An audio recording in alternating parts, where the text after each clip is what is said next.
So in this video, I'm going to work out numbers 1 and 2 on the free response questions of your review. And after that, I think you should be in good shape for working out the free response questions 3 and 4 on your review because they're very similar questions. All right, so on number 1, we're going to let f be a twice differentiable function. And we know that f prime of 1 is 0, and we know the second derivative of f. Now, don't just look over that f prime of 1 is 0. That is an important number. That is a critical number.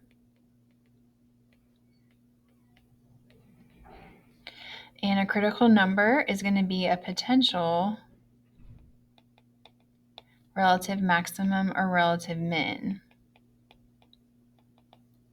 So that's probably going to come up some point in these questions. So just keep that in the back of your mind when you start trying to figure these things out. So A asks on what open intervals between -1 and 3 is the graph of f concave up. And so for concave up, we care about the second derivative, and that's what they gave us, so that's great. So what we're going to do is look at the second derivative in the calculator.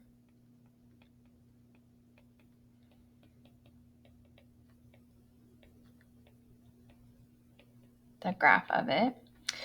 And then from there, we're going to figure out the concavity, because when the second derivative is positive, we should be able to say that the graph is concave up. Now, I just a second ago typed this in, so I'll give you guys, or you can pause the video if you want to. So type it into Y1, make sure you're in radian mode.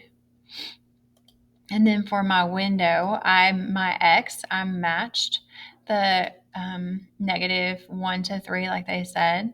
And for the Y, I originally went from -5 to 5. It wasn't quite tall enough. So I'm going to see if -7 to 5 is good enough.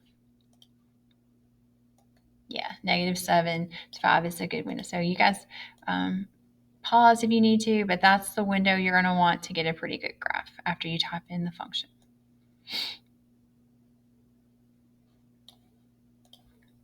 All right, so we have everything typed in. We want to know when this graph is positive, when the second derivative is positive, f, the original function, is going to be concave up. So we're looking at this section right here and this section right here. And it's fairly obvious that's not going to cross at an integer, because there's 1, there's 2, there's 3, and they're all in between. So we're going to have to use the calculate features of the calculator to find where those x-intercepts are at the second derivative, or where the zeros are.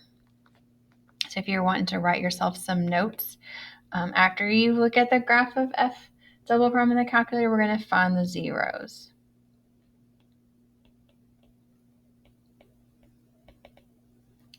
Using second and trace.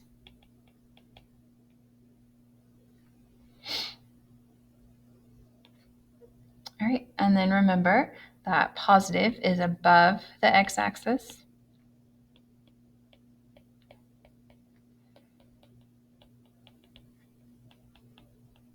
And negative is below the x-axis. And again, concave up, we're wanting above the x-axis, we're wanting positive. All right, so I'm going to do second trace. I'm going to calculate a 0.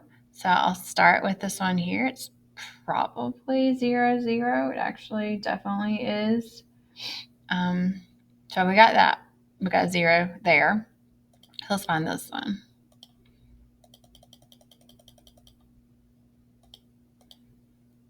All right, so that next one is going to be 1.253. Make sure you go to 3 decimal places. Actually, we don't even need the 0 one. I'm sorry, because that's below the x-axis. So that's going to be the first, and then we'll find the next one.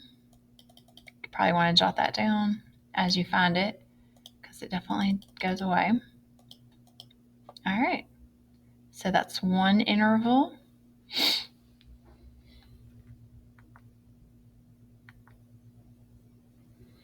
So I'm going to go ahead and write my statement. So the graph of f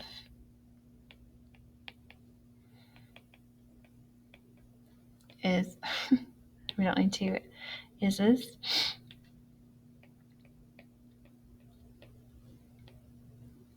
on, and then the interval we just found was from 1.253 to 2.171, and we have another interval.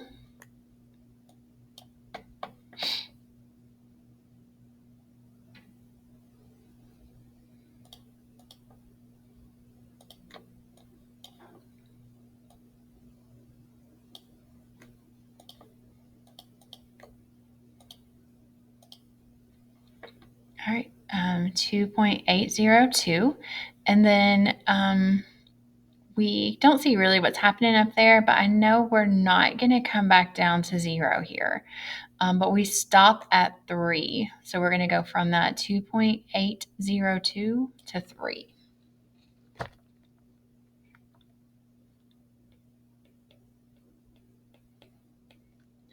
And we need to give a reason for the answer. And that reason is because f double prime of x is positive on those intervals.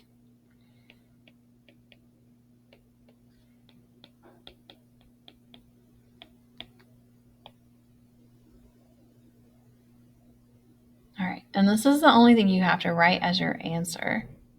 The other stuff is kind of notes to help you remember what to do when you're studying, but that is the answer. There's not work to show. They know you can find zeros in the calculator. Make sure that you say, I left out the f. The graph of f is. We can't just say the graph is because there's multiple graphs. The graph of f, that's what we're looking for,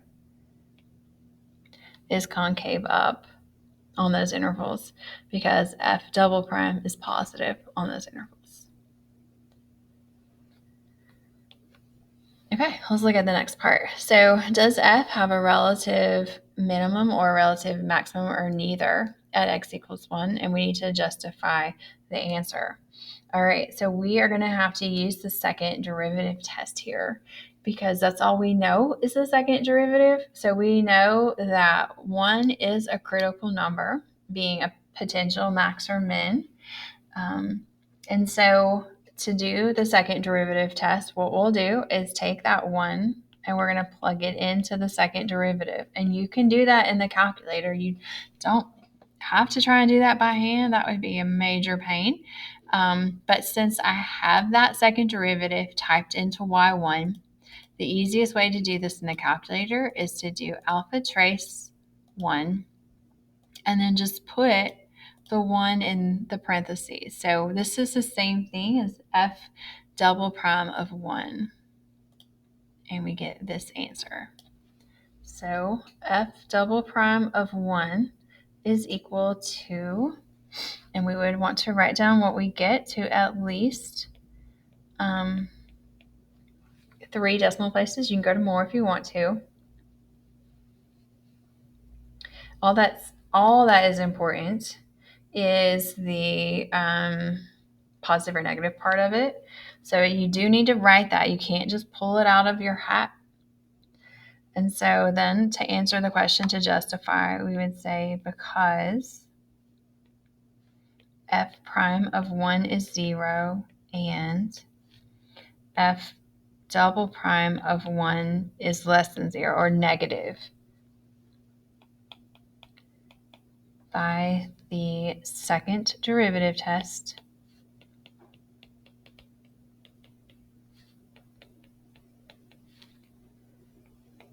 f has a relative, what do you guys think? So remember, negative means concave down. Negative second derivative means concave down, which is going to be a relative max. Don't abbreviate though, so call it relative maximum at x equals 1. Okay, so that's what you would need to write. I'm going to put a box around it because I'm going to write something else. You would need to show what you got for your second derivative. They know you can type that in the calculator. But you might want to write yourself a note to get that y1. You're going to do alpha and then trace. In your calculator, you do y1 of 1.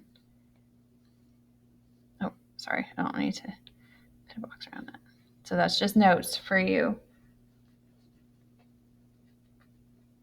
All right, and then C asks, does the graph have a point of inflection at x equals 0, and give a reason for your answer. So let's go back and look at the graph again. So a point of inflection is where the original graph f is going to change concavity. So change from concave up to concave down, or concave down to concave up. And for that to happen, the second derivative would need to change sign. So change from positive to negative, or from negative to positive. So when I look at this graph, it isn't changing sign at 0. It's negative, and then it's negative again. So it doesn't change sign. So we would say no, there is no point of inflection there. So because f double prime of x does not change sign,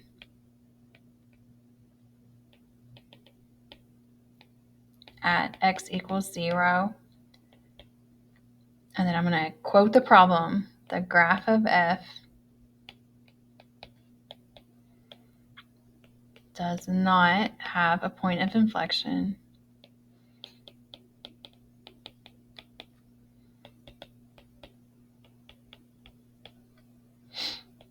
at x equals 0.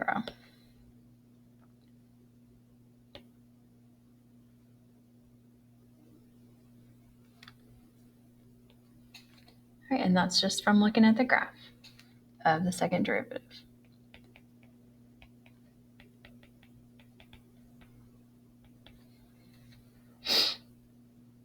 Okay, so let's look at that one is a calculator question. The next one is a non-calculator question. So we're going to put out this calculator. We're not going to use it at all. All right, so on 2, the graph of a continuous function g is shown above on the interval from -3 to 3. The function g is twice differentiable except at x equals 0. We're going to let f be, so that was g. F is a different function. We know that f of 0 is -1. That's not f prime of 0. It's just f of 0 is -1. That'll come in handy at some point, I'm sure. And then we know that the derivative of f is that function. So A says to find the x coordinate of the critical point of f, of each critical point of f, and then classify each critical point as a location of a relative minimum or a relative maximum, or neither. So on this first A, we are not going to use this graph at all. We don't even need it on this page, so you can ignore it. We're just going to use the function f. And so to find the critical number, we need to find when this function is either 0, or when this function, where the derivative, is 0 or undefined. E to the x is never going to be undefined or 0. And then the other part is a polynomial function. It's never going to be undefined. So we really just want to know when this derivative is equal to 0.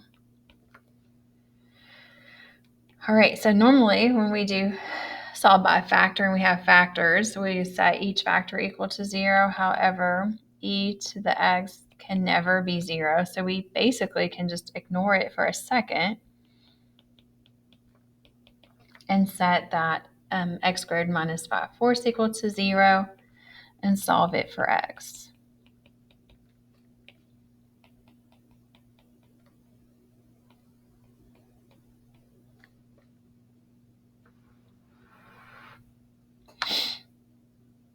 Okay, and then we are going to see, we're just going to use the first derivative test. So we're going to do a number line. we're going to label with the square root of 5 over 2, negative square root of 5, and the positive square root of 5 over 2. And then we're going to test a point in each region, where we're going to plug a point in each region into the first derivative. Now I know in this middle one, I'm just going to plug in 0. Now we kind of need to figure out a number that is smaller than negative square root of 5 over 2 and bigger than the square root of 5 over 2. So I know the square root of 4 over 2 is 2. And so that is not going to be good. So we'll just put in the 3.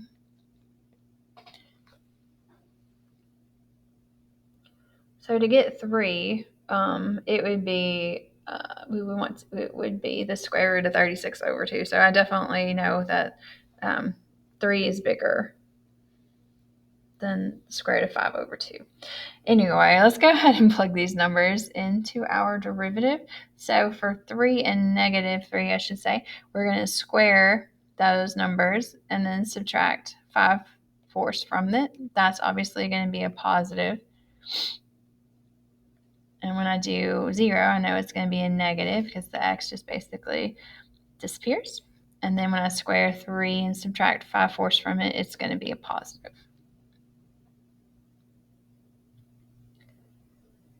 Okay. And then I know you guys like to do this little thing. Or I think you do. So anytime the first derivative changes from positive to negative, you have a relative maximum. And when the first of the original function, and then when the first derivative changes from negative to positive, you have a relative minimum.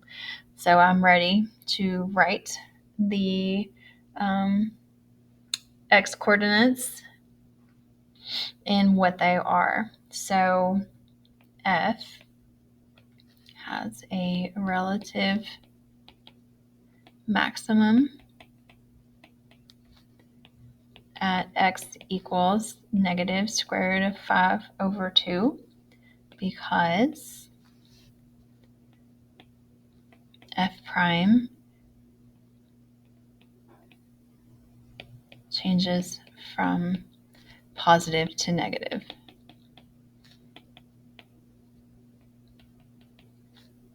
There.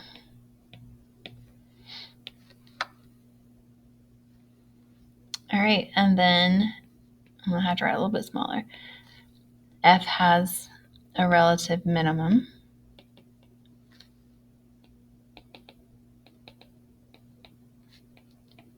at x equals the square root of 5 over 2 because f prime changes from negative to positive there.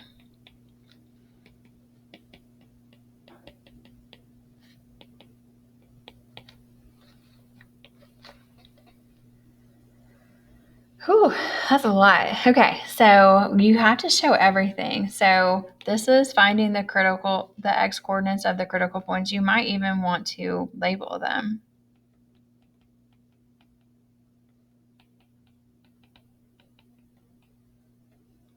All right, this middle part is showing your work. And then this is the answering the question and the justification.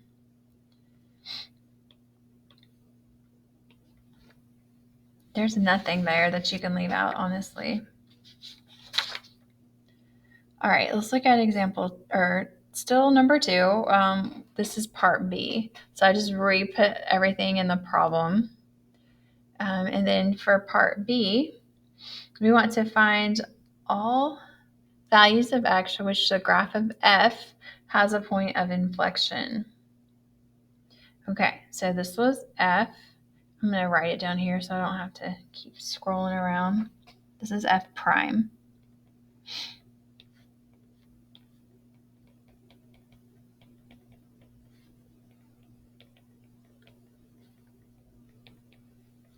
All right, to find this point of inflection stuff, we are going to need to find the second derivative. And to find the second derivative, we're going to have to use the product rule.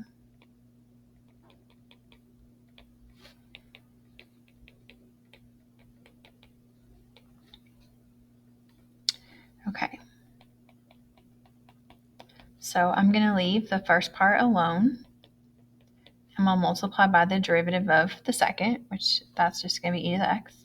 Then I'm going to leave the second part alone and multiply by the derivative of the first. All right, then because this has an e to the x and this has an e to the x, I'm going to factor out e to the x. And that's going to leave me with this and this, the stuff that's in the parentheses. I'm going to rearrange the order, so hopefully that won't confuse you too much. All right, so when the second derivative is 0, there is a potential point of inflection. So I will set the second derivative equal to 0.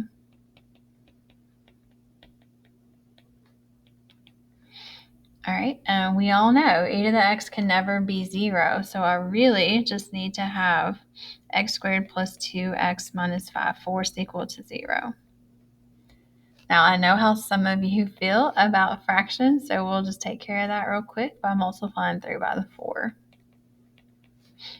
I don't like to factor with fractions either. It just makes it a little more difficult than it needs to be. All right, then I'm going to factor this real quick. This one isn't super easy to factor, but I do know if I need to multiply and get 4, it could either be 2 and 2 or 4 and 1.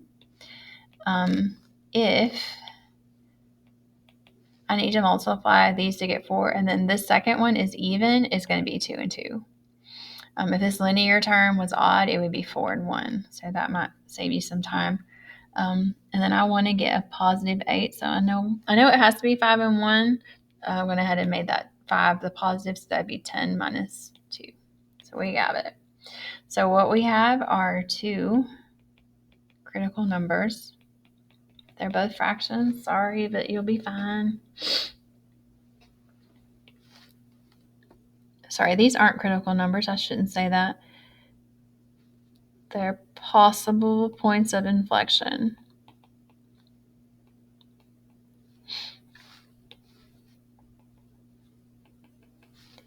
All right, we are going to plug into the second derivative. And we'll plug in -3, we'll plug in 0, and we will plug in 1. And we can plug them into the factors. That'll probably be a little bit easier. So when I put in -3 here, that's going to be -6 plus 5, which is a negative. And when I put it here, it's going to be -6 minus 1, which is also a negative. But that is going to give me a positive when I multiply them together. 0, I don't need to do that. 0, I can just look back up here at this -5. And then 1 will do the factors again. And so that is going to be positive. And this one is also going to be positive. So a positive times a positive is definitely a positive. I definitely didn't give enough room. All right, so we have shown all our work, but we need to give reasons for the answers. And I am going to continue it down here. So hopefully it'll be okay. You might have more room than me. But anytime that the second derivative changes sign, then the original function f is going to have a point of inflection. So f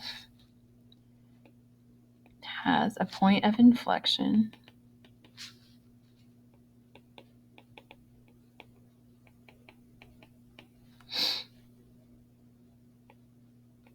at x equals -5/2 and x equals 1/2 because f double prime changes sign there.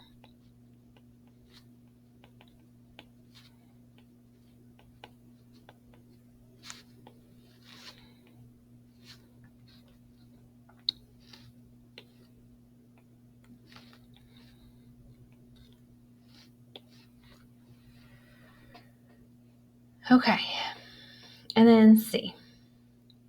So C, we're going to fill in the missing entries of the table below and describe the behavior of G prime, G double prime on the interval from -3 to 3. We're going to indicate positive or negative in the table. It's possible, like the one you guys are going to do, the answer could also be 0 because we have some straight lines there. So anyway, this one just says positive or negative. And then we're going to need to give reasons for the answers. Okay, so we got G taken care of. G prime, so we are looking back at the graph. G prime is going to be positive anytime the graph is increasing, and G prime is going to be negative anytime the graph is decreasing. And then when I look at G, it's increasing everywhere, so this is definitely going to be positive, positive. And I'll go ahead and write that answer. We'll write that reason. I'll keep it color-coded. Shoot. So G prime is positive on those intervals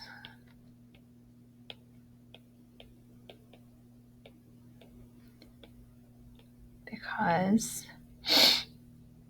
the graph of G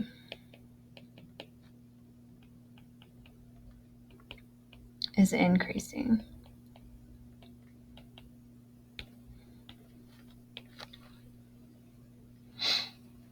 Okay. And then for G double prime, the second derivative, we're looking at the concavity of G.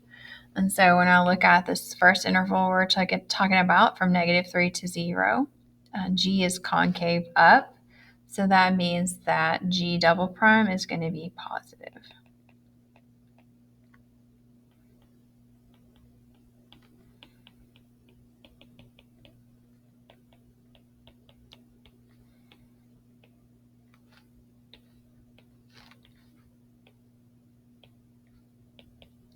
Because the graph of G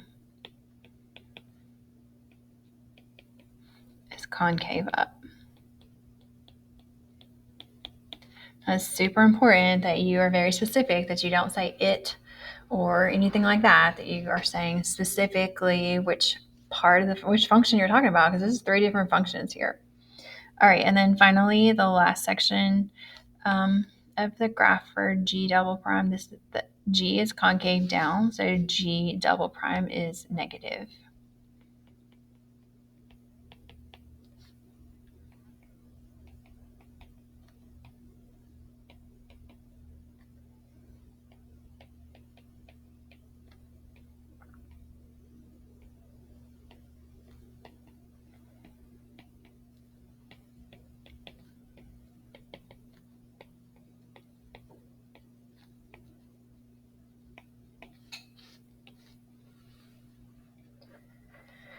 Okay, one more to go. So finally, for D, we're going to have a whole new function h, and h is defined by f of x times g of x. So we're talking about this g function, and then this is the first derivative of the f function. It is not the f function, it's the first derivative of it. All right, and so we want to know, is h increasing or decreasing when x is 0, and we need to give a reason. So to determine increasing and decreasing, we need to know h prime. And so I'm going to find h prime of x by doing the product rule. So I'm going to leave f alone, multiply by the derivative of g, plus leave g alone, multiply by the derivative of f. Most of the time, just by writing the product rule, you get a point on the AP exam for that. And then the x we care about is 0. So we're going to go back and put 0 in for all of these x's. And we should be able to either find exactly what it is, or we should be able to know positive or negative. That will help us give an answer to the final question. So f of 0. That is one of the things they told us at the beginning that kind of felt like we're never going to use it, but here it is. F of 0 is -1. So let's just go ahead and make f of 0 -1. All right, so for g prime of 0, it's actually filled in the table. G prime of 0 is 2.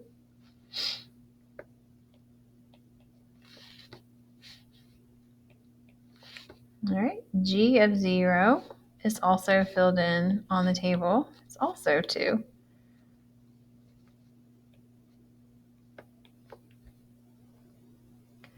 All right, and then f prime of 0, we are going to need to find on our own. It isn't anywhere. I don't think we've already found it. We haven't. Nope. Oh, no. All right, so let's go ahead and over on the side find f prime of 0 by putting 0 in for all of the x's in f prime. All right, so 0 squared obviously is 0, so that leaves us with negative 5/4 in the parentheses, and then e to the 0 is 1, so that is going to be negative 5/4. All right, now we could figure out exactly what this is, or we could just kind of in our heads figure out if it's positive or negative. So I know that this is going to be a negative, and to that we're going to add a negative. So this is definitely negative. When you add two negatives, you get a negative. If you want to give an exact answer, it's fine. That's up to you. But we do need to answer the question. And the question is H increasing or decreasing? And then give a reason. So H is decreasing at x equals 0. I'm pretty much quoting the problem. And then because H prime of 0 is negative. Or you could say H prime of 0 is less than 0. However you want to word it. Okay. So I think you should be good on 3 and 4 on your other free response questions.